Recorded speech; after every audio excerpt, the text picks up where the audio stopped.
All right, I think we're ready to get started. I'm so excited for this particular talk with Jen. Um, if you were with us 2 weeks ago when we had Heidi Gutner Abendroth, Heidi presented her initiative at the Matriarchy Conference in Venlo, Holland. And today we get to have Jen share the material that she featured at the conference as well. So we're really, really excited for that. We heard lots of good feedback from women who attended. Today's salon is Genevieve presenting Reinterpreting Who We Are as a Species. Our salons are hosted by the International Feminists for a Gift Economy. I'm Letecia Layson, your moderator. So, uh-oh. Well, here you go. Um, I don't have Jen's bio, but I know Jen, and most of you know Jen as well, too. We wouldn't be here if it weren't for Jen and all of her fabulous, brilliant thoughts and theories. Jen has been working for many years developing this theory and practicing the gift economy since what, Jen, 1986? Yeah, about 1980. About 1980, yeah, it's when I actually started practicing it and actually wrote a couple of essays earlier than that. No, I think the essays were about the same time too. Yeah. So I've been writing about it and trying to practice it for 45 years, I guess. 40 years. And not only has she been writing and practicing it, she's been talking up a storm. So we are really, really excited to have her with us and sharing her new thoughts today. You can find many of her articles, even her books, and some of the conferences that she's produced, bringing in many other scholars and Indigenous people talking about their experiences with the gift economy at gift-economy.com. And of course, all of our salons that Jen has supported in enticing gifters and International Feminists for a Gift Economy to come and share with you on our salons.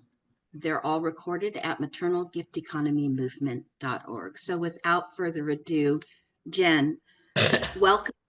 And we are just so excited to hear more about how we are going to reinterpret who we are as a species. So thank you, Jen. Thank you. Thank you so much, Letecia. And thank you, everybody, for coming. This is actually a lot of this is a talk that I gave at that conference in Holland, the Matriarchy Now conference. But this is longer because I had to do a shorter speech there. And I'm still thinking about all this. It's a huge issue. So here we go. We are in a time of almost terminal crisis. The contradictions become deeper and more adversarial every day.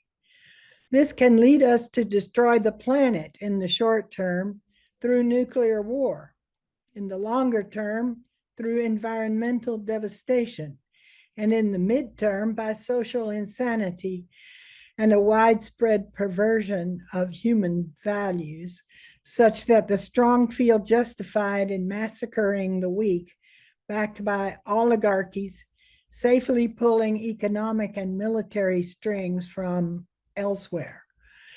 There are many who think this crisis demonstrates that our species does not deserve to survive. I believe instead that it shows that something is deeply wrong, not with the species, but with who we think we are as a species.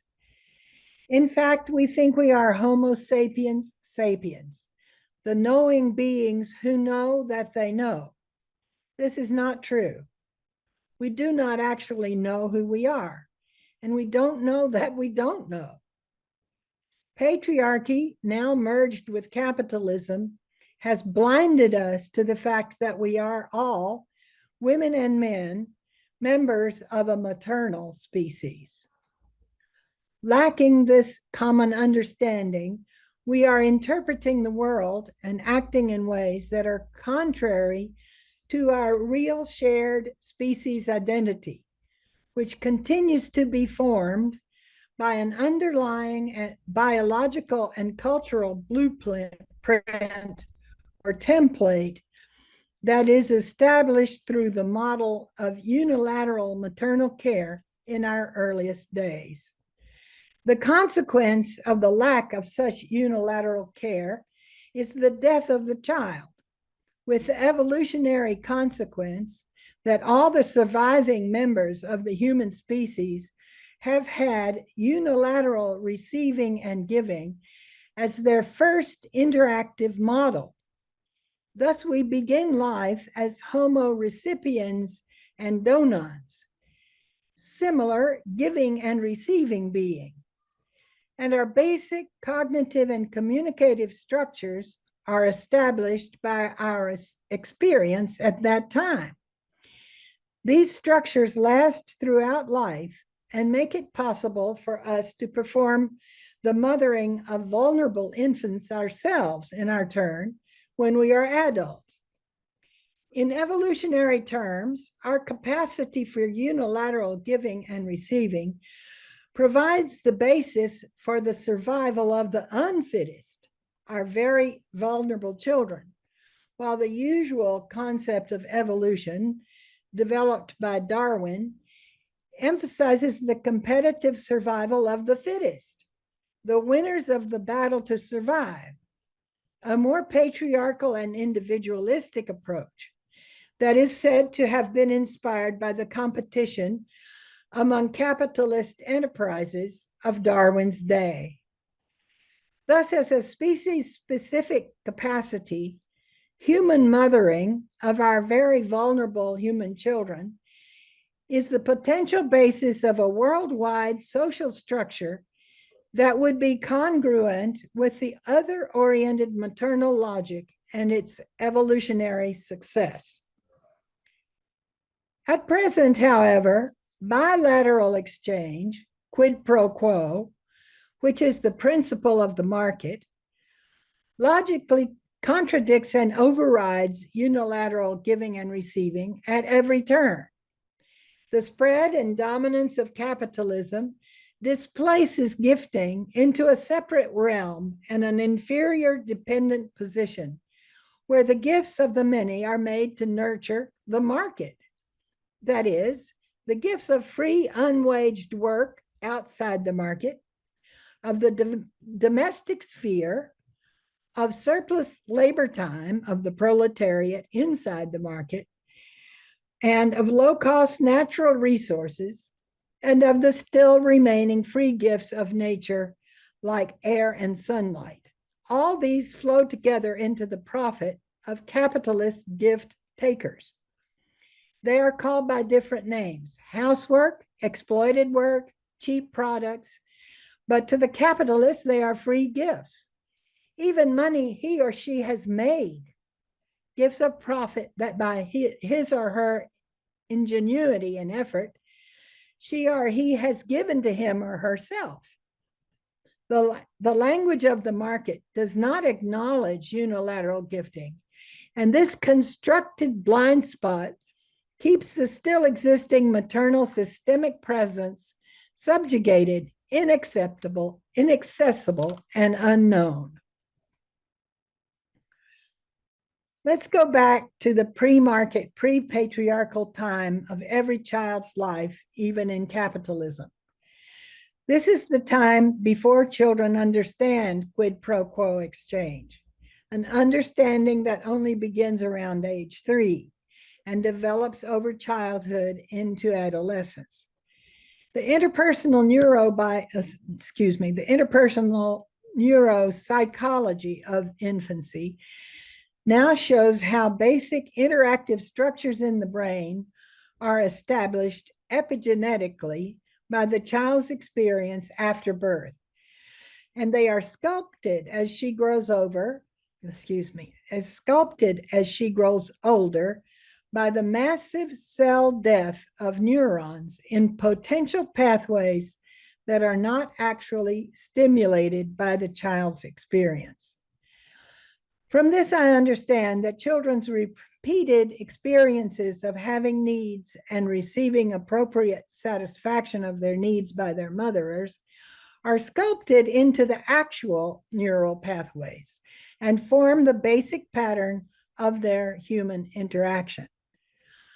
I believe that this basic pattern of unilateral receiving and giving, which is fundamental in early childhood, lasts throughout life, though it is also varied in many ways, some of which, like the interaction of exchange itself, are deeply contradictory, with the consequence that the continued existence and importance of unilateral gifting is not recognized.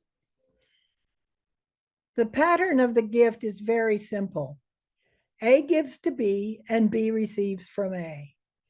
Each participant has to perform his or her part. The giving is not complete if the gift is not received. And of course, the receiver cannot receive if the gift is not given. This may seem obvious, but in practice, either side may fail to perform, with significant consequences that show the vital importance of the actual completion of the interaction, which also has important psychological implications. By giving unilaterally to satisfy the other's needs, the giver implies the receiver's intrinsic value. And this attribution of value potentially enhances the receiver's self-esteem. Not giving to satisfy the need may produce the opposite effect. The care that is necessary for the young child's life, feeding, cleaning, regulating the temperature, etc., is given unilaterally by motherers and received unilaterally by the children. In the early part of life, the child does not and indeed cannot give back an equivalent for what she or he has been given in an exchange of quid pro quo. I'm calling this section the trajectory of the gift. As soon as a child is born, she receives the gift of air and care of her motherers. Nursing at the breast is the first experience and physical sensation of direct interpersonal giving and receiving. And it occurs between mother and baby when each physically experiences the giving and receiving of the other. The baby feels the mother's giving and her own receiving, while the mother feels her own giving and the baby's receiving. Mirror neurons also facilitate each one's knowledge of the experience of the other. This is an original postnatal experience of integration with the other, a kind of merging, the simultaneous arrival point of two trajectories. Bottle feeding is similar, but in that case, experience of the other is felt more through holding and touching, eye contact, pheromones, etc. Later, the distance between mother and child increases when the mother feeds the child semi-solid food. I call the bridging of the distance between the giver and the receiver the trajectory of the gift. This trajectory is immediate in breastfeeding, where gifting is grounded in physical sensation on both sides. Similar when bottle feeding, without the intermediate physical sensation of the mother, and grounded again in many different activities of care, during which, as the baby grows, each participant can alternately experience the roles of giver and of receiver. The baby also experiences herself in the role of gift when the mother gives her to someone else to hold. In family gatherings, babies may be passed around to many. I read about a tribe in Africa where the members would sit in a circle and pass the child around lovingly, each one holding her for only a few minutes. The child must have felt herself as a gift given again and again. The experiences of early childhood establish patterns and relations that continue in important ways throughout life. Implications of the value or intrinsic importance of the self and the other are established through giving and receiving. This interaction creates knowledge of the other and reciprocal self-esteem, bringing the individuals and the community together. Giving unilaterally to the other to satisfy her needs gives value to her, recognizes her intrinsic value by implication. Passing the gift on to still another implies her value as well. And a syllogism can be identified here. If A gives to B and B gives to C, then A gives to C. Passing the gift on, giving it forward, unites the givers and receivers through the implication of each one's intrinsic value by means of the gifting relation to the others and to and through the gifts that are given and received. This is about the contradiction of gifting and gift value by the market. Early experiences of the maternal gift economy resonate throughout life, and the interpersonal logic of the gift continues to create meaningful relations at many levels. In just a few minutes, I will talk about the continuing underlying template or blueprint of gifting that I believe structures much of our later experiences. Unfortunately, as older children and adults in capitalism, we are all looking through the glasses of an antithetic economy based on quid pro quo monetized exchange. Quid pro quo actually contradicts the unilateral interpersonal gift and its implications of the intrinsic value of the other, giving value instead to the products as use values and exchange values expressed in money. The coexistence of the two economic logics of gift and exchange has the consequence that economists see us, and we see ourselves, as living in a divided world made up of a domestic sphere and a market sphere. Moreover, the context of the market economy in which unilateral giving usually has to take place often makes maternal gifting difficult and even self-sacrificial because the gifts to be given are not immediately available, and they have to come through market mechanisms of previous exchange before they can be given free to the child. The nuclear family, the lack of community, and the widespread condition of single mothering make it difficult for many mothers to practice the maternal gift economy because indeed often no one gives to them. Many blame mothering itself for this, but is actually the patriarchal capitalist socio-economic gift extracting economy context in which mothering has to take place that is forcing the mothers to sacrifice. This is about early childhood gifting and its encounter with commodity exchange. Excuse me, I need to drink some water. I believe that some of the encounters between the market and the gifting interactions that take place in early childhood facilitate the takeover of the gift economy by market exchange and patriarchy. Studying the typical development of children in early childhood, researchers at Harvard have found that as early as 3 to 6 months of age, babies begin to engage in mutually imitative social games with their mothers, and that using an analogy with tennis, the researchers call serve and return.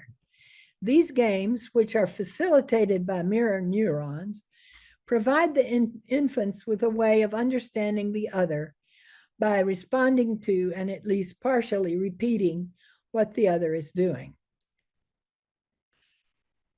I believe that this widespread early interactive communicative structure based on giving and receiving can be invaded and occupied by the similar quid pro quo exchange structure later, when the child begins to understand and to engage in exchange beginning around age 3.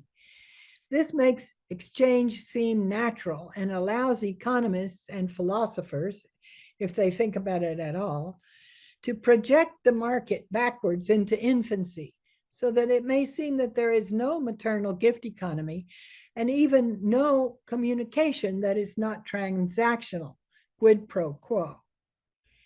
In fact, most academic economic thinking that considers early childhood allows us to see giving and receiving life-sustaining model without recognizing it as such, believing it is only an as yet underdeveloped moment of exchange.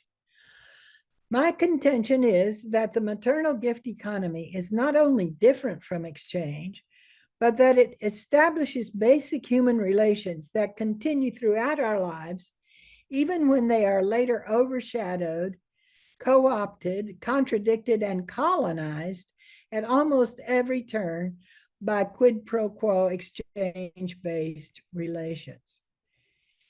Early childhood takes place in a maternal gift economy because the child cannot give back to the mother an equivalent of what she or he has been given. Even if she or he is expected to take care of her parents in their old age, the child does not know it, nor does she know it if a nanny is being paid to take care of her or him. I do not deny that capitalism and patriarchy have created a complex system, and that it is necessary to trace capitalism's complex developments in order to understand it. However, the simpler beginning of life in the unilateral gift economy and its subsequent contradiction by quid pro quo exchange has not been investigated as such, even though the contradiction of gifting and its replacement by the profit-taking, that is the gift-taking market, is a watershed change of direction in the individual's life and in the life of society at large. Many consider exchange to be a natural human capacity and to have always existed. I believe that is because they do not recognize the prior existence of the unilateral gifting economy, considering it either instinctual or saintly moral behavior. I grew up in the USA during the Red Scare and the McCarthy era, when anti-communism was rampant. In 1963, in my early 20s, I married an Italian philosophy professor and moved to Italy, where I encountered Marxism and began reading Capital, which was a life-changing experience for me. Then, during a period of about 10 years, I gave birth to our 3 daughters and spent most of my time doing mothering. I continued to read Marx and Marxist authors, along with books on how to do childcare.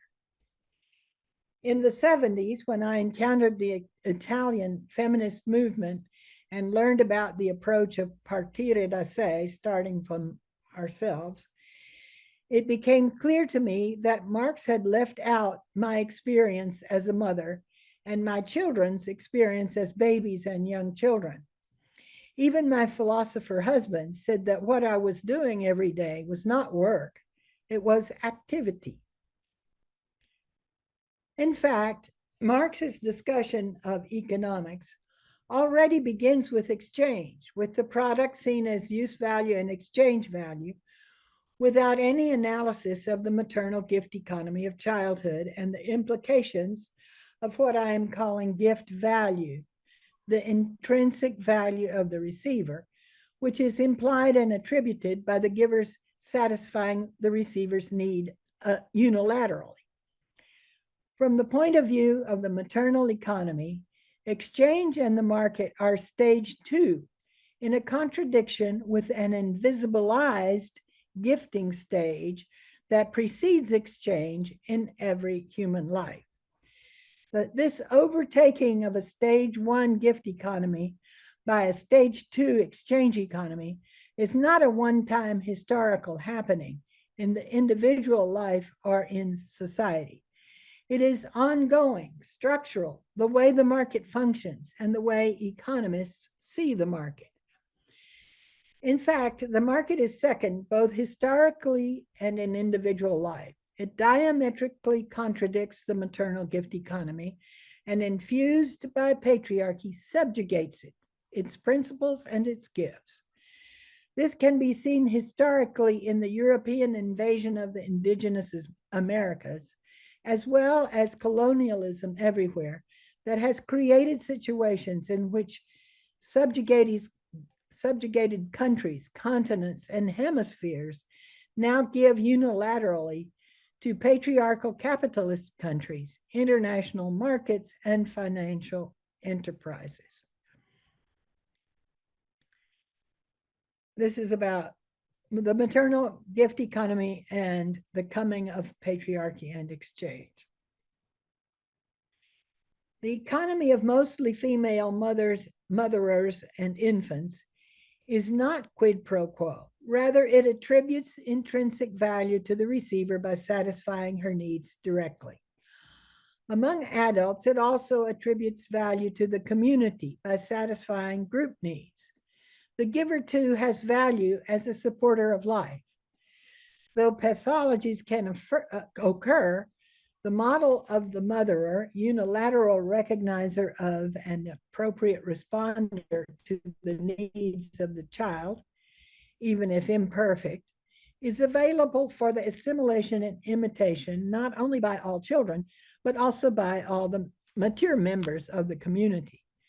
In contrast, in patriarchy, the boy learns that he is in a different gender category from his female mother, and so has to find a different model. I just described above how the mother-child interaction of serve and return can be invaded and occupied by quid pro quo exchange, making exchange seem natural and overshadowing or canceling the gift interaction and its value implications. I believe a similar situation occurs in patriarchy, when a boy child realizes he has a different model and is in a different gender category from his gift-giving mother. He has to identify himself with a father or other male who usually does not participate directly with him in the life-sustaining maternal gift economy. Like the quid pro quo relation that invades the game of serve and return, making the game seem to be an early example of exchange, the boy's change to a non-maternal model for his identity also takes him away from the gifting practice with his mother, who is the model on which he is dependent. In this new male identity that patriarchy defines as superior, he understands that he is like his father or other male and will never be like his gift-giving mother. He does find that there is a look-alike and substitute for gifting, which is hitting, an action that crosses the interpersonal space like a gift and is made to be received by the other person, but it is not for nurture, but for harm and domination. I believe the change of category model of the boy from mother to father or other male is similar to the change of category from a gift to a commodity in exchange that I mentioned above. I believe that this must create a cross-validation between the market and patriarchy as a similar transfer away from the model of the maternal economy.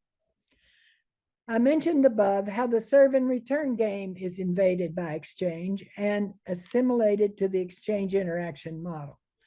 These false identifications combine to reinforce the privileged construction of capitalism and patriarchy and the diminishment of the model of gifting and matriarchy.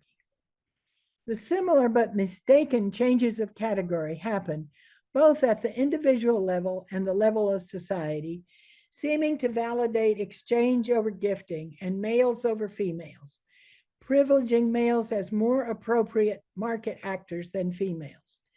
Instead, it is the market itself that is the problem.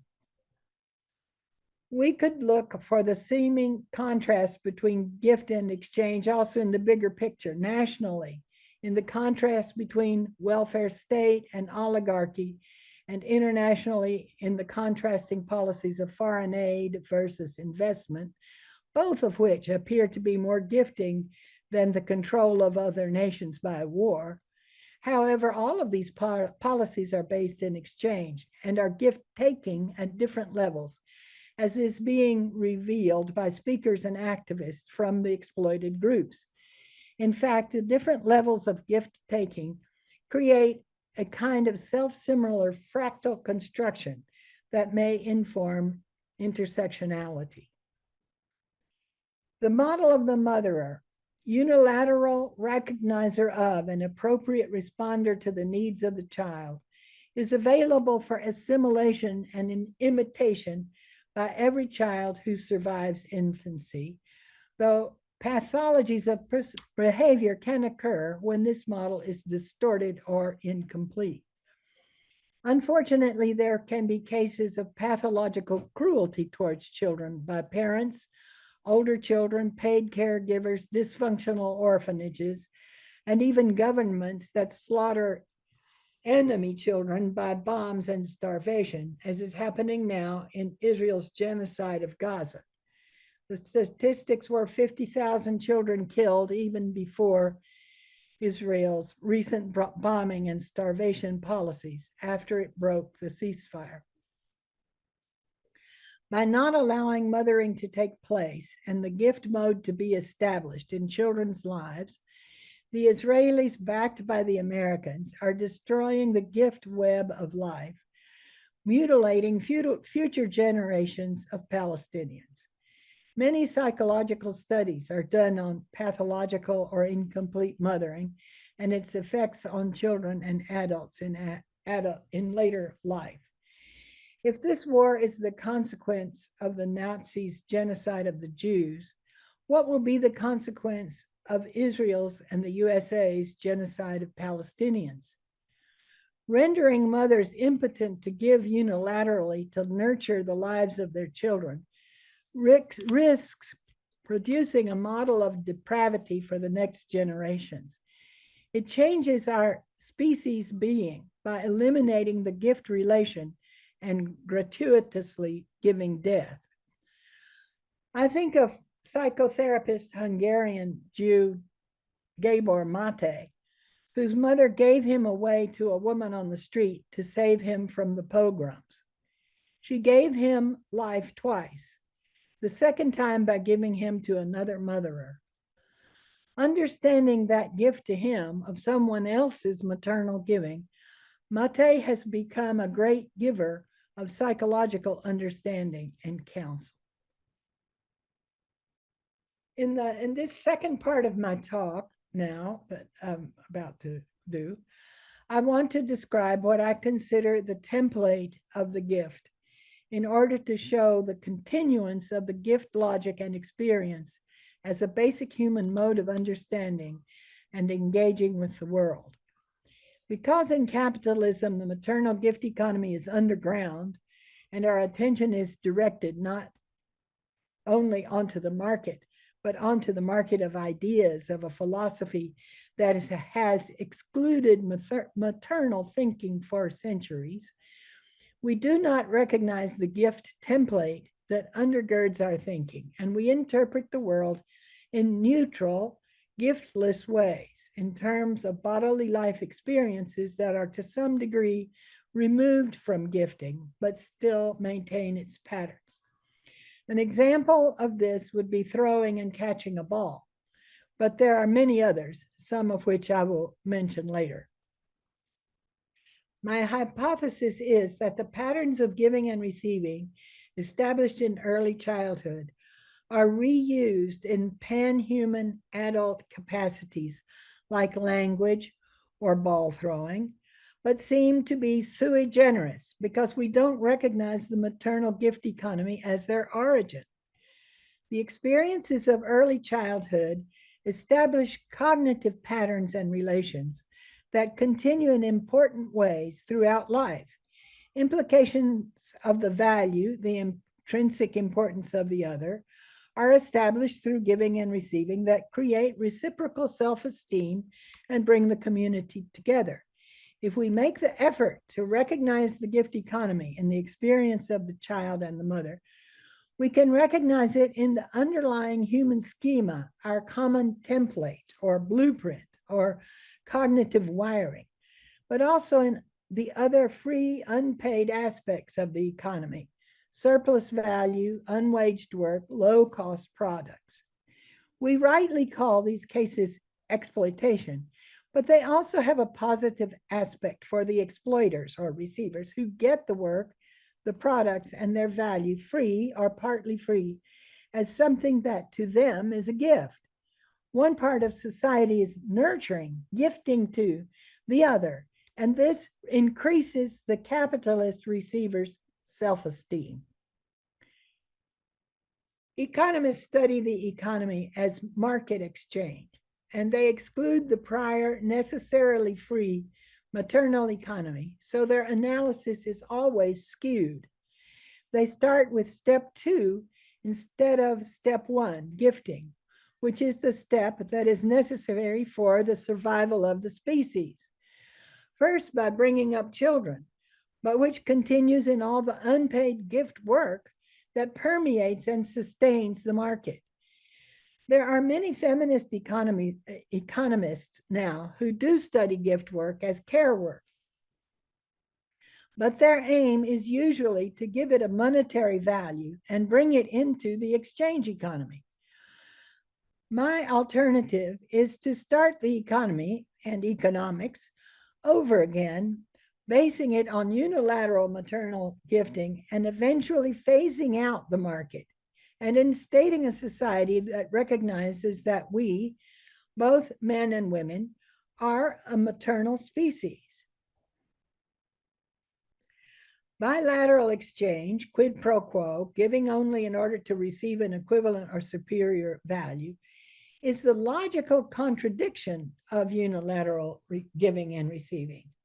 Since in our market-based societies, we practice both contradictory economic logics, giving and receiving on the one hand and market exchange on the other, in order to live together, we have developed a two-tiered system, with the unilateral economy unrecognized below and the market exchange economy above in full view. Thus, it is not clear to the viewer that the bottom tier is giving to the top. The maternal gift economy has been disappeared and distorted in a number of ways. We see it beside the market in a parallel domestic sphere, hiding its much more widespread presence as the tier below and beyond the market, its external context, and from which free gifts are given to the market tier. These are the gifts of exploitation that I have mentioned, as well as the gifts of the workers themselves, the products of the gift labor of their mothers, and of the gift of nature, gifts of nature. Unilateral gifting has often been made to seem saintly or godlike, or it has been brutally forced as slavery, or renamed exploitation, or manipulated and preyed upon as the province of fools, or perhaps seen as nature in the form of the Garden of Eden. It has been seen as women's duty in the domestic sphere, as opposed to the real economy of the market sphere. Instead, unilateral giving and receiving is very commonplace because it derives from the economic model of our earliest days, and we continue to do it in many ways without recognizing it. And we don't recognize it because in our two-tiered economy, the bottom tier gives to the top tier. The gift economy gives to the exchange economy, which dominates it and takes the gifts of nurture and profit from it. This is about recognizing the two logics in order to get out of the trap. As gifting beings, we have adapted to exchange, and we look at the market from the gift perspective in order to know what the exchangers need, our gifts, so that we can exchange with them to give again to those closest to us. As capitalist beings, we look at the gift economy from the exchange perspective to see what we can leverage. As I said, we give gifted work other names: surplus labor, unwaged work, cheap labor, cheap products. These terms all eliminate the gift aspect. Cheap labor, cheap nature, or free nature is also not seen as a gift, but as another asset or means of production functional to profit. If we realize that capital itself is made of gifts from the earth and from the many to the few, and that these gifts are then added to previously accumulated capital, making it grow like some quantitative child, we can understand the psychological peculiarity of capitalism as the denial and exploitation of the gift-giving maternal economy. Unfortunately, it is a puzzle, a social mechanism, a trap that we are all caught up in now. But we need to solve it by recognizing and naming the maternal economy and practicing it for the good of all, not giving our gifts to the gift-taking capitalist system. Feminist economists, Marxist and non-Marxist, have addressed the problem of women in the economy from the viewpoint of stage 2, and have tried to get equal pay for equal work, as well as wages for housework, and economic recognition of the care economy.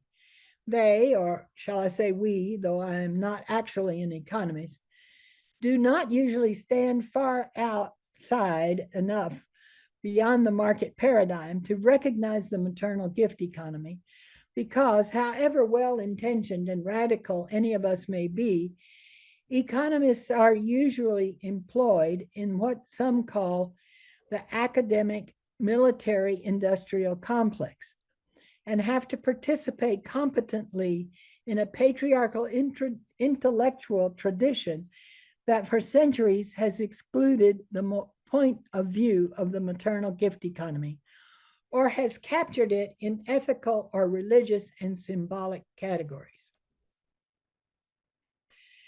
Many people do not realize that making more women successful in capitalist patriarchy does not solve the problem of the exploitation and the capturing of the gifts of billions of other humans who live in other parts of the world or other parts of town, as well as the gifts of nature, and that this is a large part of what is leading us to this time of planetary and human devastation and tragedy, a worldwide ripping and tearing of the web of life. Nevertheless, I still believe that it is possible that feminists who understand the situation can change it from within, joining with their feminist sisters and brothers locally and in the global South and East to quickly cause a necessary worldwide peaceful revolution. Unfortunately, the branding of maternal feminism as essentialist has slowed down this process. Instead, I am proposing a view of the human species as having not an essence, but a common basic template or blueprint that functions through giving and receiving, which we all learn by being unilaterally gifted to as infants during early epigenesis, when the basic neuron connections are being formed, and afterwards in our many gifting and gifted interactions. The model of unilateral gifting is necessary for children's survival, and they learn it from the giver. Although we learn exchange later, beginning around 3 years of age, and form new neuron connections for that, we do have a relatively long period of time in which to establish the basic gift template before we learn to practice its quid pro quo logical contradiction. So this is about the template. So it is in this period of infancy and early childhood that this human species experiential and cognitive template is formed, that we learn to talk and understand, to receive words and to give words to other people who can receive them, and to give words to other words in syntax, merging them, making sentences. And we learn to walk, to create a trajectory by giving ourselves as a gift, moving from a starting place to a receiving place. We do this by giving one foot forward to the earth, which receives it, then giving the other foot. We put something on the table and the table receives it. We give the water and the vegetables to the pot and the pot receives them. Then we give heat to the pot, which receives the heat and transmits it to the water and the vegetables. And then we give the food to the family who give us their smiles of appreciation. That is, although we don't recognize it, giving and receiving is or probably the root metaphor or underlying template for a very large part of what we do in life. I mentioned above that there is a kind of veil between the market and the gift economy that does not let us identify gifting as such. So we see it in more neutral, experiential, or abstract terms. There is a field of study called cognitive linguistics, started by George Lakoff and Mark Johnson in the 1980s, that has brought forward the importance of metaphors for our common understanding and view of the world. Some of the most common metaphors, such as path to goal, going into or out of a container, and source to target, map directly onto giving and receiving and the trajectory of the gift. I believe that the hypothesis of the fundamental importance of giving and receiving lets us see these phrases not as metaphors, but as referencing the deep gifting structure of a very large part of our human experience. Finding these correspondences restores an already underlying interpersonal meaning-making structure to what seems to be a sui generis hodgepodge of activities and perceptions. As I suggested above with breastfeeding, meaning follows the trajectory of the gift from giver to its grounding in a receiver, and the receiver actually elicits the gift. I believe that the tracing of the gift template answers the objection of essentialism because it displaces the attention from the duty and moral value of nurture to a practical and mutually interpretable schema of actions in the world that is practiced not just by mothers, but by everyone who began life as a mother's or motherer's child. In other words, it is the common template or blueprint of the maternal species of Homo donans. When girl children become adults and become motherers, they consciously re-engage the model of the original maternal gift economy that they learned in their early childhoods and have been practicing without knowing it on other levels as the human template. This allows a sort of updated re-engagement, not only with their early childhood and their own mothers, but with the species as maternal, as Homo donans, rather than as oblivious Homo sapiens sapiens. And this section is called Putting the Gift Template Back into Our Conscious Explanation of the World. As I have been saying, the structure of exchange is different from the structure of gifting, and somewhat like naming, makes meaning based on quid pro quo replacement with a trajectory, giving something to a receiver or for or in place of something else. While giving and receiving words to each other creates the kind of unification of words and of concepts that linguist Noam Chomsky calls the principle of merge. Recently, I have started imagining concepts as shared mental receivers or receptacles to which we mentally give thoughts and perceptions of a similar kind. As a receiver or a receptacle, the concept or category or kind has a name, sometimes several names, and these category names can sometimes contain other category receptacles placed in binary opposite relations with them, which themselves belong to other categories. For example, good and evil are in the category receptacle of morality, big and little in the category of size, more and less in the category receptacle of quantity. That's those concepts are given to that larger concept, with important consequences for an item's being placed in or given to one category or the other. And there can be consequences for transitioning from one to the other, as in transitioning from good to evil or vice versa.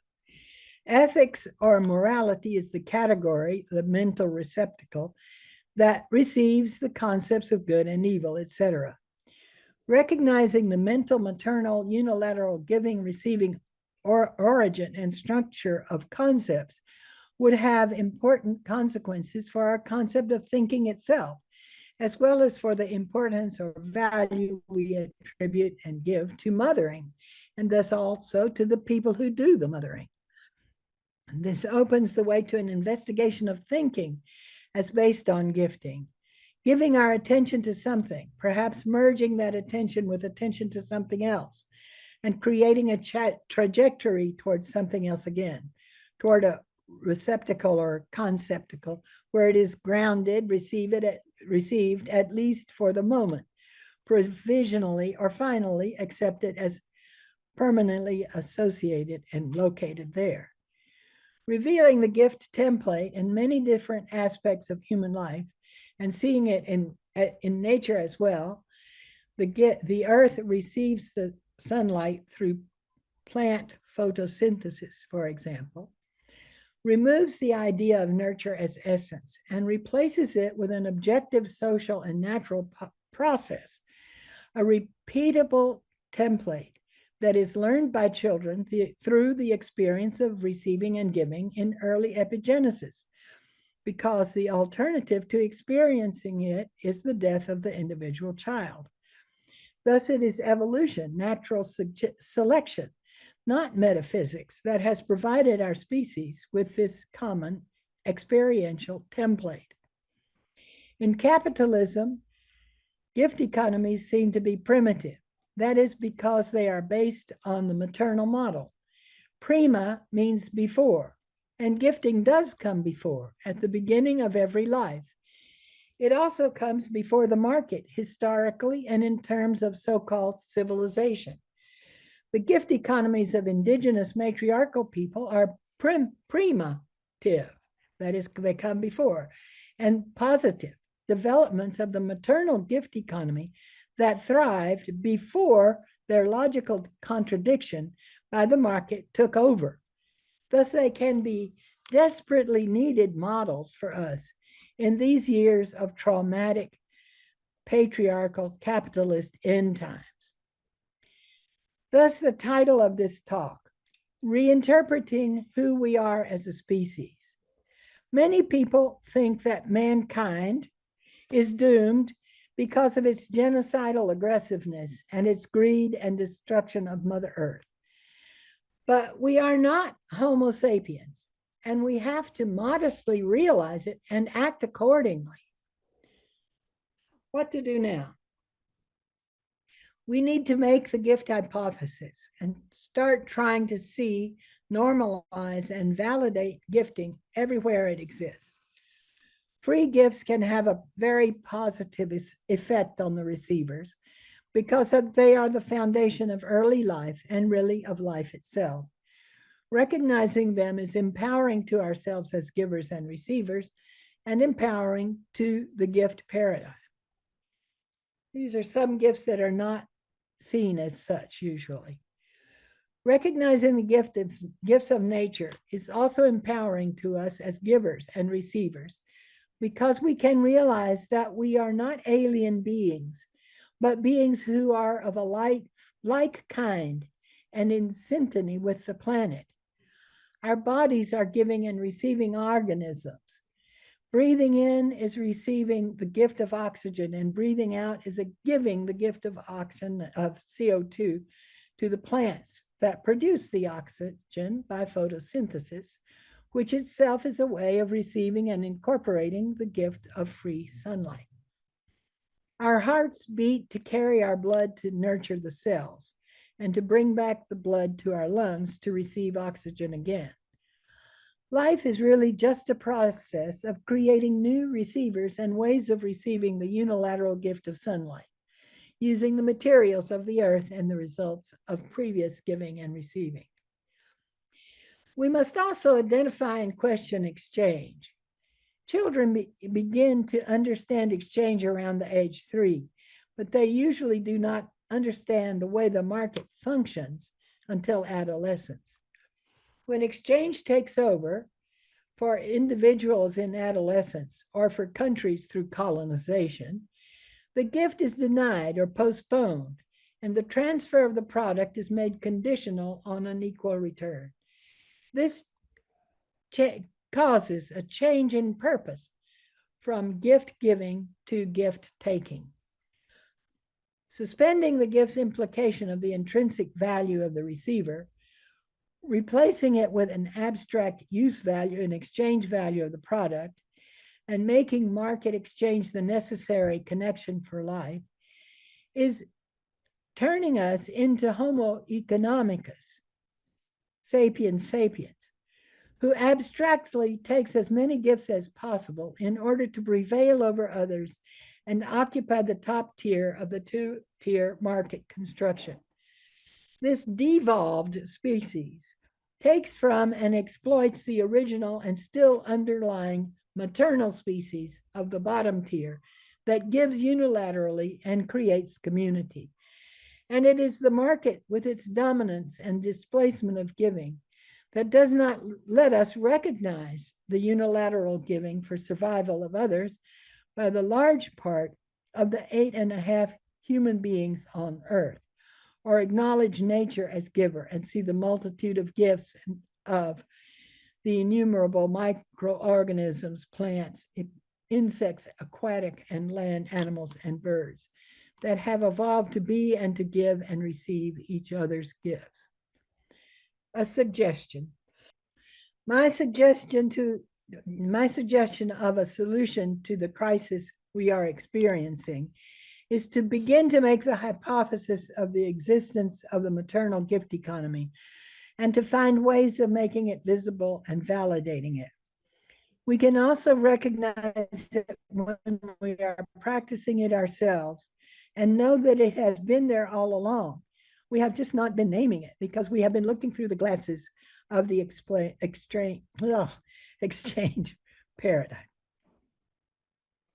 The values of what Marx calls the superstructure of what we can recognize as the maternal economic structure still exists within us all, though they have been captured in the mental receptacles, concepts of ethics and religion as good and evil, right and wrong, and capitalist patriarchal mental receptacles of success or failure, by which we continue to try to control ourselves and each other.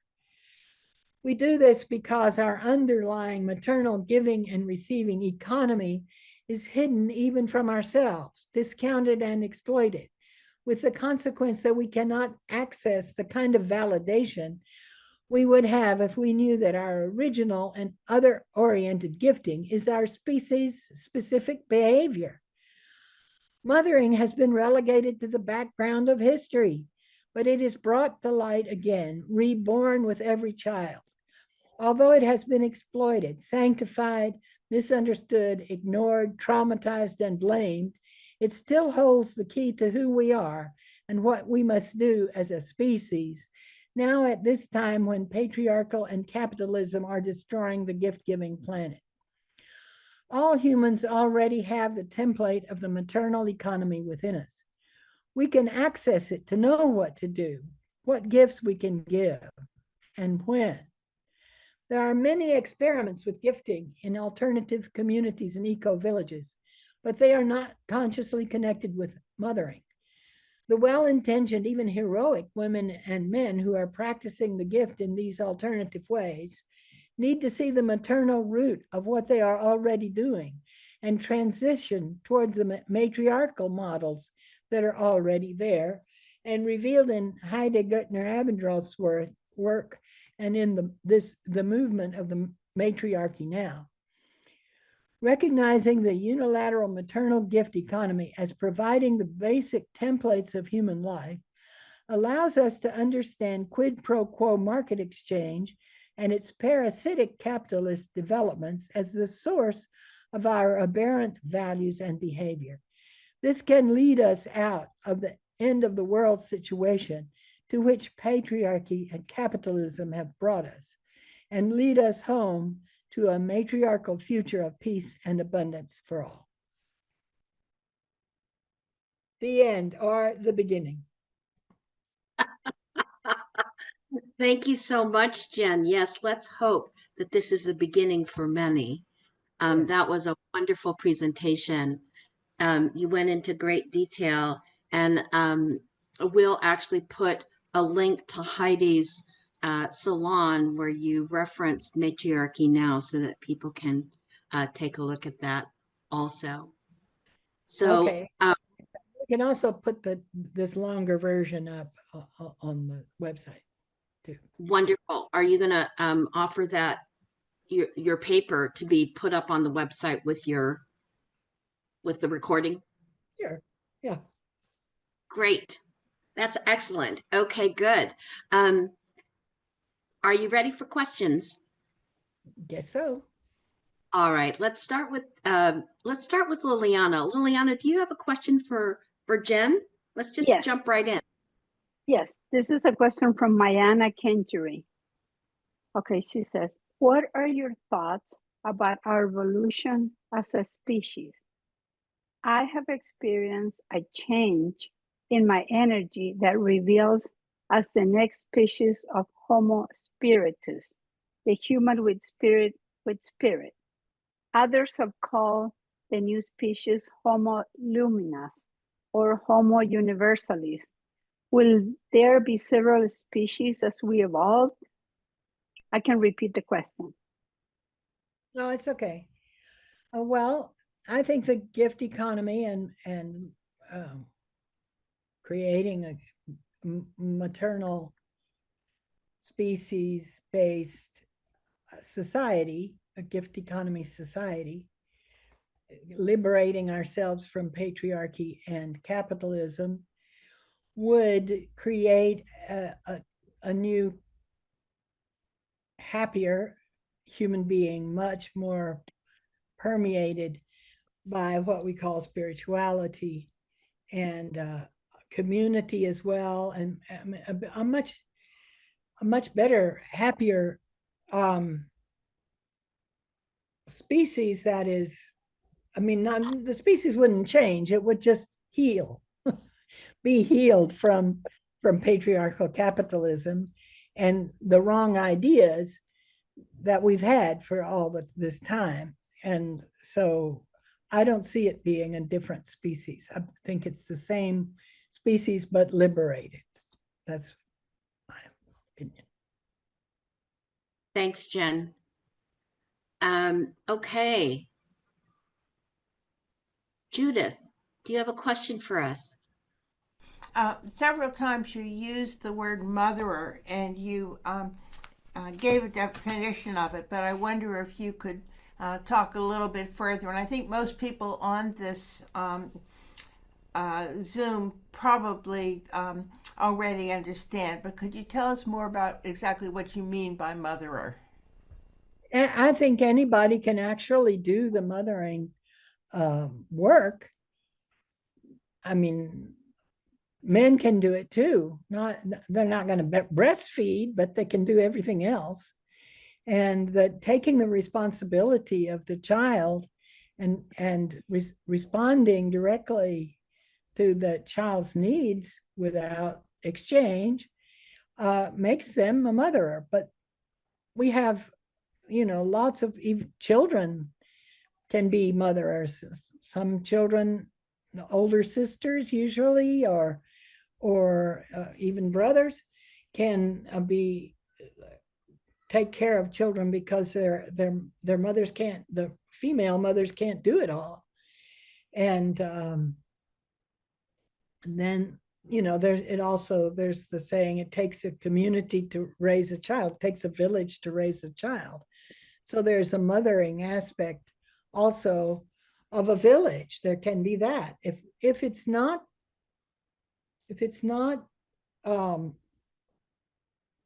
totally infected by exchange, where everybody has to live in their own house and take care of their own families, then you have a community where everybody can be a motherer, or the whole community can be mothering. The individual mother is not isolated as it happens now in capitalism. So one would hope that in a gift-based society, a maternal-based society, we would have communities that can help with the mothering. Thanks, Jen. Yes, I think it's important to just really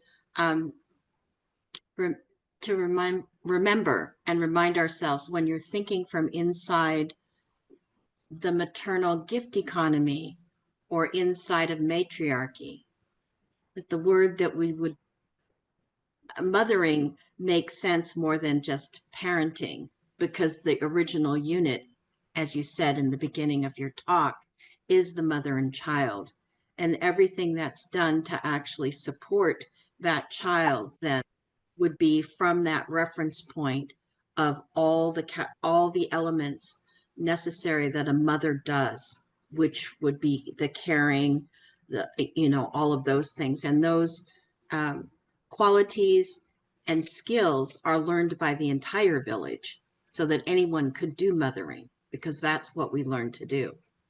Okay, that's great. Men can do it too. I don't want to exclude men, but they don't usually get to do it in our society because of the gender roles. So I hope that in the future gift economy, men will be able to be motherers also.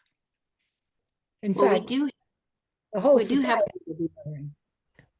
Right. We do have a salon coming up with Heidi Gutner-Abendroth and Patricia Mukin, because let's not just, there are current day matriarchies, the cultures that have been around, indigenous cultures that have been contiguous, and they have a reference for this way of being in the world. So I hope you'll come back in October, for those of you who are able to, and hear what Heidi and Patricia says. Patricia is from a matriarchal culture. So yes. Liliana, do you have another question for us? Yes, from Gina Weston for Jen. How does the societal role of father as a provider relate to all of this? Well, if you have you're in a market society and the man works and the woman doesn't, he is the provider. But in a society that is not based on a market, where people cooperate in, for example, farming or whatever the ways of getting the necessary means of life are, then everybody is doing it. Women do have to, or some motherers do have to stay with their children a lot when they are very small. But that has to be allowed for by either other women helping or other men helping, or that kind of thing. It has to be decided time by time. But it's not, men are not the providers in a society that has no market and everybody providing. So thank you, Jen. Judith, do you have another question for us?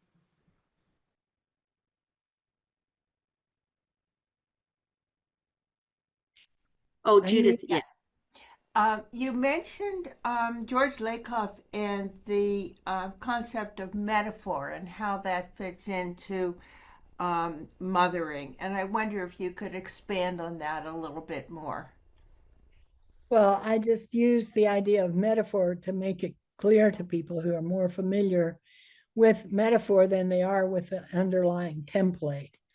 Um, he calls it a metaphor, but there is this deeper level of template, I believe, of giving and receiving that is really not seen. Like they do call it path to goal. Well, that is a part of giving and receiving. We have to take these metaphors and reinterpret them in terms of this template. So source to target, for example, is this trajectory. It's a trajectory of the gift.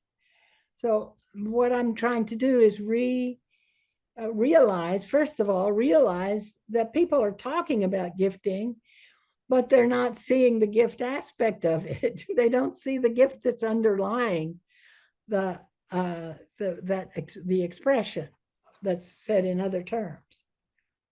Thanks, Jen. I'm going to read a question. Sherry Mitchell has joined us. She's listening on her phone, but she did text me a question for you, Jen. So if I may, what does the role of the father outside of the concepts of mothering, and what value do you see in that role, Jen?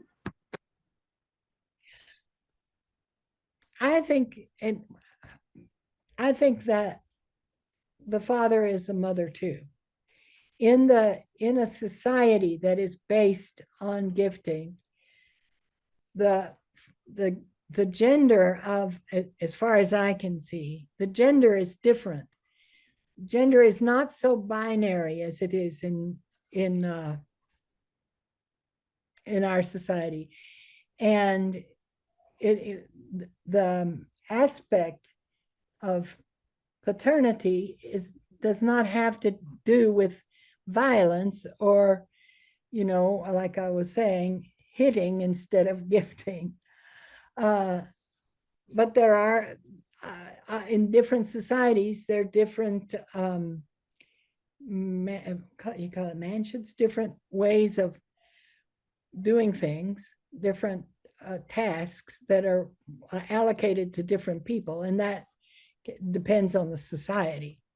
So for me, I don't think there's one way of looking at that. I think there probably depends on a lot of different things: environment, history, so on, how the father would be variation on the mother in a way. But the mother is the basic for both fathers and mothers. I mean, that's what I'm trying to say is the human is giving and receiving. So the father would be giving and receiving in a different, probably different kinds of, doing different kinds of things than the mother, if necessary. But they could also be all doing the same kind of thing if that were necessary. Thanks, Jen. Yeah, so I think somebody, let me see if I can find it in the chat, was just saying the word mother as a verb, motherer and mothering as a verb, as opposed to Right. parenting or fathering. The identity of the male partner of the mother does not determine the needs of what the child finds necessary to be raised. It's the same category of mothering. You have to do the same things. So, yeah. Okay. Thanks. And I think, Sherry, that I hope you can come to Heidi's and Patricia's talk when they'll be talking about men in the matriarchy and fathers. That will actually come up, and that will be a very lively conversation. Okay, let me check in with Liliana. Yes, I have a question about homelessness. How do you think that if we were practicing a gift economy, there wouldn't be or shouldn't be a problem with the homelessness that is so terrible today? Well, I think if you diminish the market or eliminate it altogether, and you find other ways of supplying people's needs, organizing distribution, then there really wouldn't be a question of people who are left out. So I think that on the way to a gift economy, we would try to provide, I mean, it would be obvious that if you're trying to satisfy needs economically, you satisfy the need of people to have a house. And so anybody that has the need is respected and cared for. That's what it would be like when we get there. We're not there yet, and it would probably take. Well, I don't even want to say how long it might take. It could take 100 years, but getting there can also be a positive thing, and it can be improving the ways that we're living now. We're doing terrible exploitation now, and it's ridiculous to have these huge billionaires with all this money and poor people without anything. And the billionaires are really, I don't think, they're getting what do you call it, getting off on being rich, but that does not mean they're better than anybody else. And it's just a terrible, wrong situation that we have. And we need to revise it completely, turn it over. And we've got to do it because we're killing ourselves. We're killing the species that we think we are. We're killing Homo sapiens, but we need to transfer back to being a maternal species for everyone. Homo donans. We're killing, it's the suicide of Homo sapiens. Is what it is. And also they think they're terrible. They also realize what a bad job they've done. It's how anti-life they've been. So. Thanks, Jen. They don't realize it. The rest of us do. Thanks, Jen. All right, Judith, do you have another question for us? There's a long discussion in the chat about whether men can be motherers or whether men should be motherers. So I'm going to throw in a concept that you haven't talked about and asked you to comment on it. And that is the grandmother hypothesis. The idea that one of the evolutionary factors at work is that, and as an explanation of why women go through menopause, is that when the mother has a new baby, that the grandmother takes over the mothering duties. And I wonder if that could feed into the concept of the maternal gift economy. Yes, absolutely. And the older women in council or individually can absolutely do mothering, grandmothering, and mothering, and have a lot of experience to give to the whole process. So I'm sorry I left that out, but it is a really important thing. And as somebody told me once, grandmothers love their grandsons just as much as they love their granddaughters. So they have a different kind of perspective on the whole family than motherers do. And so it's useful. It's useful. And they say there's also the possibility that grandmothers were a very important element in evolution, in that they were able to help the mothers mother the children. So maybe they can do it again. We need to evolve again. Thanks, Jen. Yes, I've shared this story before. In my own family, my mother and my father, both of them, we couldn't tell if there was a favorite child in our family because each of us felt uniquely supported and fully loved.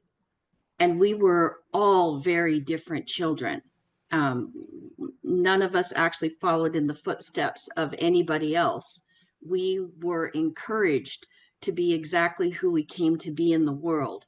And to me, that's the core. That's the attraction that I have of your theory, Jen, and of also Heidi's theory, which is that every child that comes into the world is inspired to give their gifts, exactly what their gifts are for their unique experience in the world, to give them for their community. And because it's something that when you're creative and you're doing what you came to do, it just feels good and you want to give it freely. It's unnecessary to receive something back when you're giving something that is really coming from the center of your being.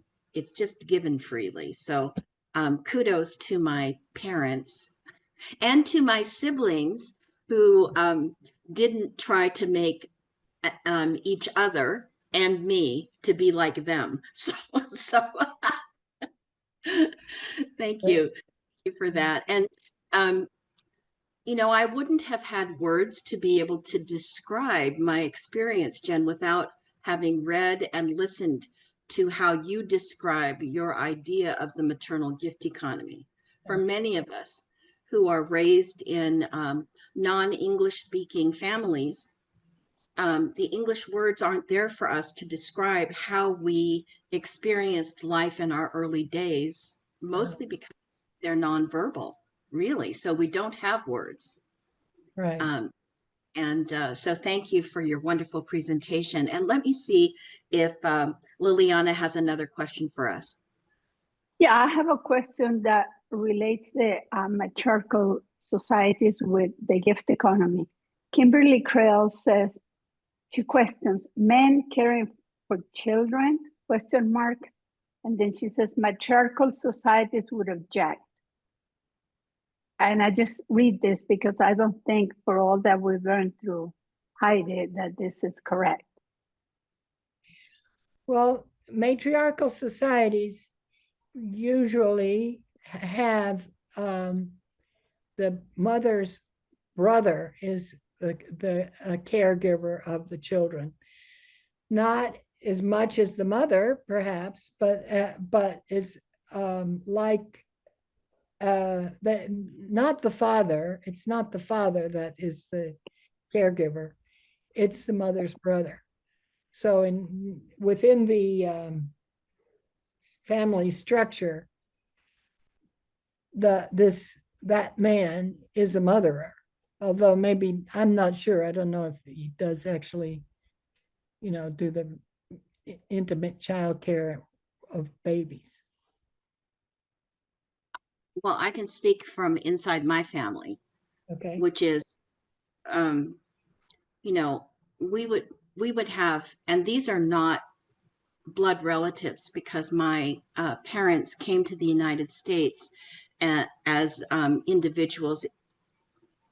It's hard to say because people would say my parents were immigrants, but they weren't. They were part of the United States. The Philippines was a territory of the United States, so they came to the mainland.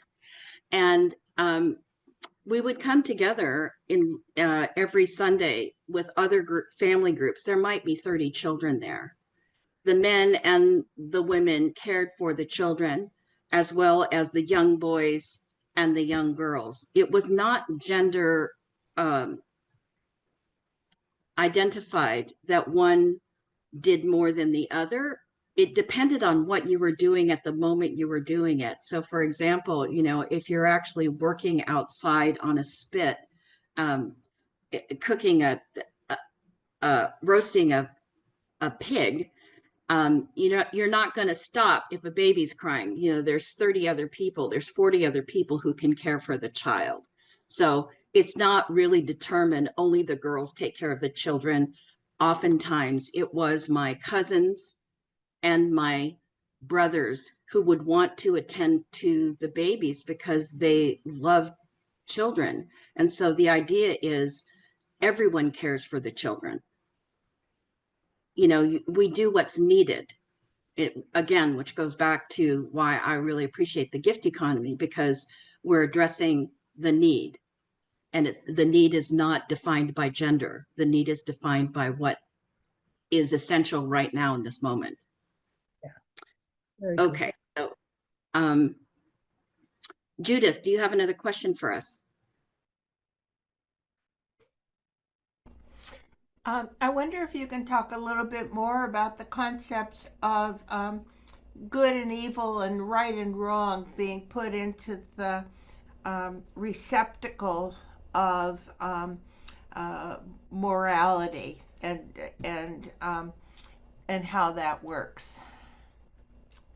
It's a different way of, let's say, visualizing or thinking about what concepts are, and a way of trying to see that we can take ideas and like gift them to other ideas or put them into a space that receives them, following the gift trajectory. So as we assimilate the gift trajectory from what we do in life, and then we're able to use that in thinking, in creating gift mental spaces and trajectories, or gifts put in from one place to the other. It's trying to put the gift economy into our thinking, to understand it in those terms.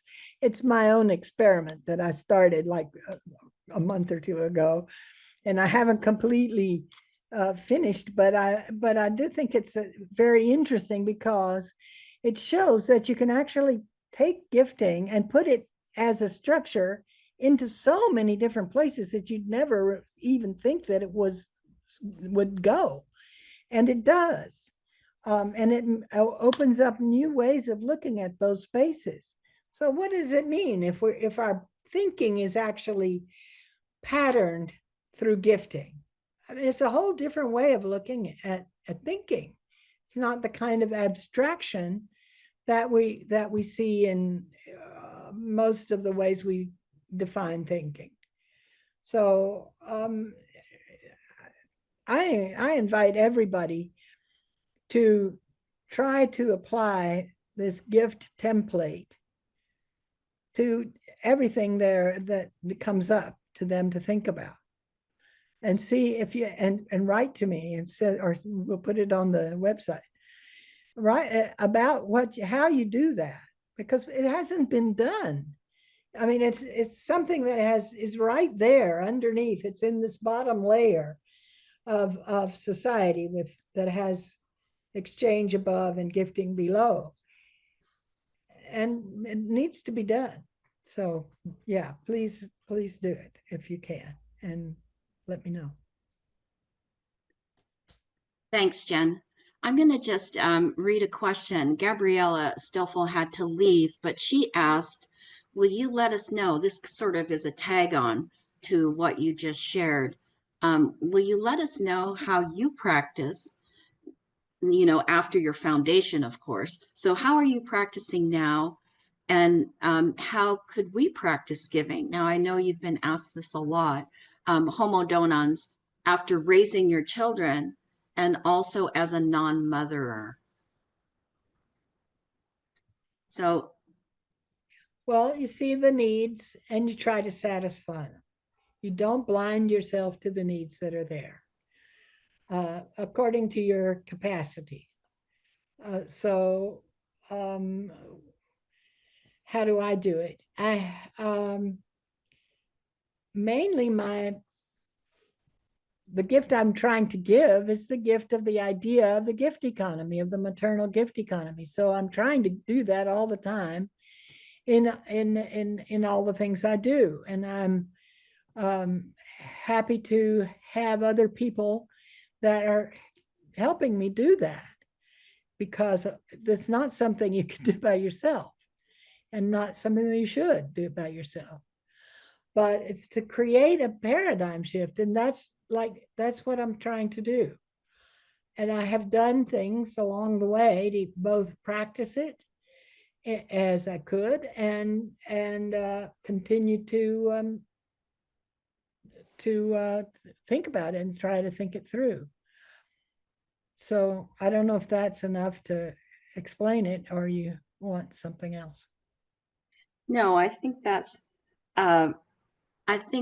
pretty good. In certain, maybe I'm going to just say this out loud, because some people's names that I've seen in as attendees may not be aware. One of the gifts that you continue to give and support is the Sekhmet Temple, which is a temple in Las Vegas, Nevada, that you started in the 90s, and it still continues even after you close down your foundation.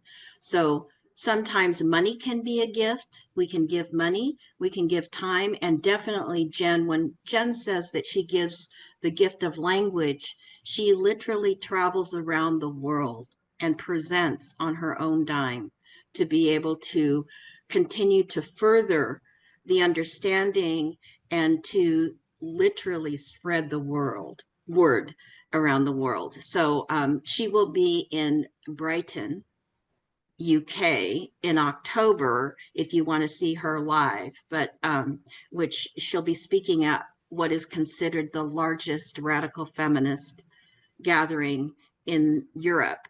So Heidi will also be there, and some of our other friends will be presenting. But this is one way. So we each need to reach down into our own awareness. A lot of our community members who are presenters also gift in their own right, in their own way. So I want to inspire you to really ask the question, how do I gift? What are the things that I do that I'm not seeing as a gift that I'm actually giving to others? And that starts in the paradigm that Jen is talking about. Thank you, Jen, not only for your words, but for your gifting in all the ways that you do it. Thank you. Okay, and let me see, Liliana, do you have another question for us? Yes, the question is, Jen, what made you, drove you to dedicate your life to making people understand that there's other possibilities like the gift economy to have a better world? Well, I'm 85. It would take a long time to tell the whole story from my early childhood on. But yeah, I grew up in a wealthy family in Texas, in Corpus Christi, Texas. And I realized that there were a lot of poor people, and I wanted to understand it. And I also wanted to understand why people were fighting with each other and didn't get along. And that sort of were the big questions of my early years. And then I won't go into the whole thing, but then when I married this Italian philosophy professor and moved to Italy, and I had always, questioned what the heck was going on, because you could see that there were an awful lot of people in trouble, and then we were having wars and everything. And so then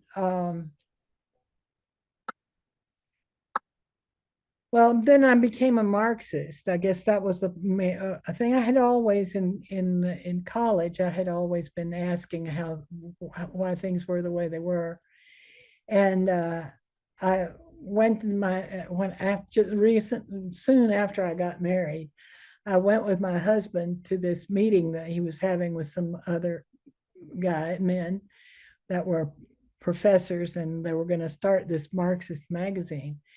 And they were talking about it and explaining it all and everything.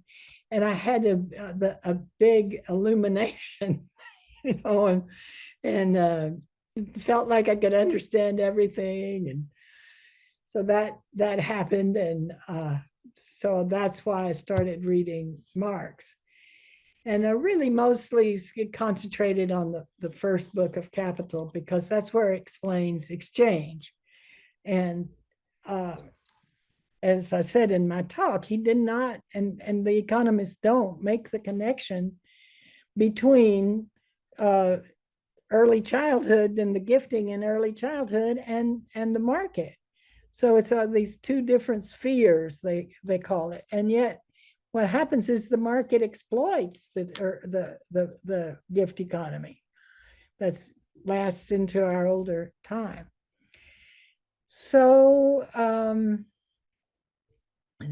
over many years, I was thinking about all of this, and then I became a feminist, and I also started writing about it, and I became a feminist, and I realized that the exploitation of women had a whole lot to do with the reason that we're in such bad shape. And read and talked with so many other feminists, and that was really very helpful for me in Italy, which was a very different place from the US in a way, and much more liberated in some ways and less in others. And then I got a divorce, and my husband had not wanted us to use my money for social change, because he said, well, that just means other people will have it and we won't. So, which was true, but then I decided that I would do it. And so I started doing that. And I had a cousin who was a really good political woman who had run for governor of Texas, and her name was Sissy Farenthold. And she helped me doing this gift giving because she had a whole lot of connections with radical progressive groups. And I did that for a while, and then I had to do my own gift economy way of doing things. And so I started a lot of other projects. So I started a lot of projects, like we had a ranch, and then we had a number of other things that was a gift economy place where people could come and have meetings free and that kind of thing. And that was really that was a good project. But anyway, there were lots of projects, and so I did that for about 20 years. And then since I had the money that I had came from oil and gas, I decided to give that up. And so I sold those interests that I had. And I had less money to do things with. And so I mainly concentrated on publicizing the theory. And I had already written a book for giving, a feminist criticism of exchange. And so as it happens, I have done a lot of gifting in many ways, both monetarily and personally, in doing what needed to be done, and trying to explain what I got to see through this theory. And I do tell people that probably sometime in the 70s it was, that I had this sort of vision or dream or something. And it was that the extraterrestrials came to Earth, and they came in their big spaceship, and there was a huge crowd of people that came to hear what they had to say. And the main guy came out on the front, the main creature, and he said, "Does anybody here practice the gift economy? Does anybody know anything about the gift economy?" And I put up my hand and said, I do. But there was such a big crowd, nobody could see me. And he couldn't see me either. So then the dream ended. So I didn't know if, but he had said also that everybody else in the universe, all the other extraterrestrials, practice the gift economy. So that has been a kind of a picture in the back of my mind for a long time. And it has pushed me some to realize that the gift economy needs to be publicized and put out into the public mind, so that people can do it and understand things from that perspective rather than from the exchange perspective, which is just ruining us.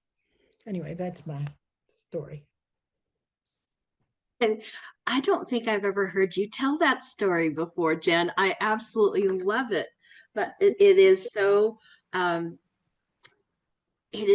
visceral and so just pointed that everybody else does it. So why aren't you?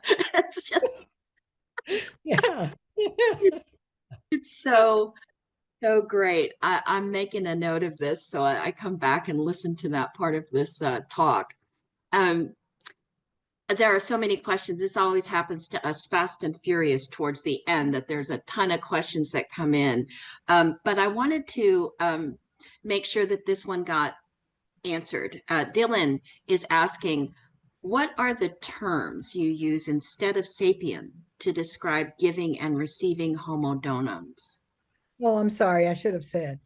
Donans means giving, and recipiens means receiving. It's in Latin, like sapiens is Latin also. Sapiens is really sapiens. It means that we know and we know that we know, but that's so wrong. It's so paradoxical. They don't know they don't know. That's that they don't know, that they think they know, but they don't know they don't know. Anyway, and donans is that. Yeah, giving. Great. Thank you so much. So for those of you who have written questions both in the chat and in the Q&A that may not get answered today, all of the questions will go to Jen, and she will either respond to them in her next talk, which I hope we'll be hearing from her very soon again. And she will also be getting a list of all of the attendees with email addresses. So you can always write to us directly at our website. There's an email there, and we'll be able to communicate with you. But let me just check in with Judith to see if she has a question for us. There's a question from Christina. She has an intro about a visit to the U.S. and being overwhelmed by the amount of waste and the wastefulness of that she sees in the U.S. And her question is, do you think that such gigantic violation is due also to the breakdown of the maternal values in relation to the surrounding non-human world, and to the lack of love for Mother Nature and the objects obtained from the womb of Mother Nature? Yeah, I agree. Like it's like you have waste people, and then you also have waste nature, and all of the ways of making making products that you can sell, then you can sell cheaply or you can sell expensively, require a lot of waste. And we're really wasting the earth now because we're polluting her in such a terrible way. So waste is kind of built into the whole capitalist project. I don't know that we can change it by individually that much, although it feels like it ought to be done, that we ought to do it, not waste. But we need to do it on a big scale. This is, we have to have projects and ways of addressing the big picture. Some that we projects that we don't have, and others that people are already trying to do, but we have to have ones that work and that are connected to each other and are connected to the individual as well. Thank you, Jen. Liliana, do you have one last question for us, perhaps? Yes, I have a question from Christine Wertheim. And she says, thank you for your excellent summary of your ideas. Do you think that there's a psychological dimension to the dominance of market economy over gift economy? That is, do you think there is an issue with the fact that in modern society, almost nobody is allowed to be mothered enough, so that all children are forced to experience a lack in mothering? For example, in being given to, but that boys and girls are psychologically trained to react to this lack quite differently, because boys are encouraged to turn away from relationships and invest in acquisitions of things, power, etc. While girls are encouraged to invest in relations and given in a pathological way that can leave both giver and receiver dissatisfied, which simply repeats and even escalates the cycle when they themselves become motherers. Do you want me to read it again? No, I think I understand it. I think that we see these things as individual problems. Instead, they're problems of the whole society, that they're social problems, they're structural problems. And so, you know, the women are accused of overgiving and that they're trying to do the gift economy, but the man is taking too much. You know, he's not trying to do the gift economy. And so he's been told, and women have been told also, that you have to take, you know, you have to have more so that you can have self-esteem. And it's a whole complicated web, a complicated mix-up of values and perceptions and understandings, or of how things work and who we are as human. Again, I mean, we're like, again, we say mankind, and women are not men. And so we have to nurture our other, but men don't have to nurture their other. I mean, there's a lot of things that you can say. It would take a book probably to go through all of the aspects of that. And it's important because a lot of people experience it, but it keeps you caught in the individual personal problem rather than seeing it as a social problem, as a problem of the structure of society. I don't know if that's a good answer, but that's what I think. And it would take a lot longer to say it. Yeah. Thank you, Jen. Yes, it's quite the big subject, because it is, when you're talking about a paradigm, it is systemic. And I'm doing another plug for another salon, because we're going to have Darshan Navaris and Lisa Reagan, who are involved with their allies and partners in this notion of mothers and children at the center. Their thesis and what they talk about is the evolved nest. And that specifically addresses a lot of the questions that came up in Liliana's, what Liliana posed in this last question, the differences between boys and girls, the actual evolutionary process. They look at The Evolved Nest is also a book that Darsha authored. I'm putting in the chat right now a website where you can find lots of articles, materials, and videos that will maybe help support what Jen has just said, because it's evidence-based analysis and observation of the human species as it has evolved from single-celled animals all the way up, just like dogs, cats, elephants, and birds. What's necessary for a social species? We are we're social beings. We need each other, and so they identify some of that hard science that's there that supports what Jen has shared with us today. So it's very exciting to have good partners. So they'll be coming to speak with us, I think also and I think it's November. I think they're coming in November. Yes, Jen. Oh, no, I just wanted to say, I bet I can't read the chat because I'm too busy talking or listening. And so I'm sorry if I don't follow that, because I'd like to, but I will later after it's over. Yes, Jen will get a copy of the chat and all of your comments. So I see that we're almost at the top of the hour, and I know that what ends up happening, especially when Jen talks, Jen, you present such a profound information that touches people deeply.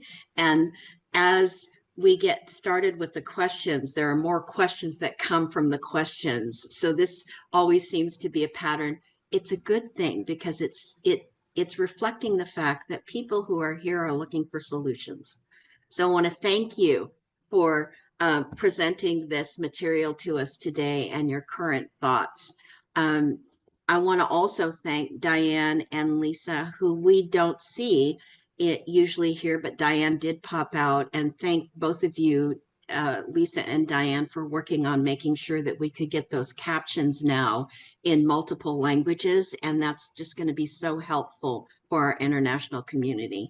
I want to thank Liliana and Judith for having your eyes to all the typing that's going on, both in the chat and in the Q&A. If not for you, some of those would be slipping by.